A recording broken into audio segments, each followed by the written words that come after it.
कोण आहे मी? कोण आहे? कोण आहे? काय मला नाव येईना. KGF. सिगरेट पेडू सिगरेट मी KGF. दिसते का नाही तुला? बघा की मला कसला नवरा भेटला व्यसन करणारा.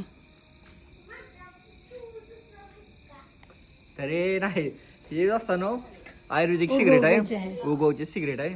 तर व्हिडिओ Amazon वर- फोटोसाठी हा, असते. Amazon व्हिडिओसाठी मागवली होती. तर ती मला केजीएफचं फोटोशूट करायचं होतं ना. आता लास्टच राहिले. हम्म? लास्टच आहे ना. त्यात अद्रक, लवंग, ताडमालपत्र वितर त्यातलं काय काय आहे. तर हे शरीरासाठी चांगले आहे, काय हानिकारक नाही, निकोटीन बिकोटीन काय नाही. तर आम्ही तो फोटोशूटसाठी मागू शकता. पिक्चरमध्ये असते जास्ती आहे. तर बी केजीएफचा एक फोटो काढायला लागलो, बघू जमतंय का आपल्याला.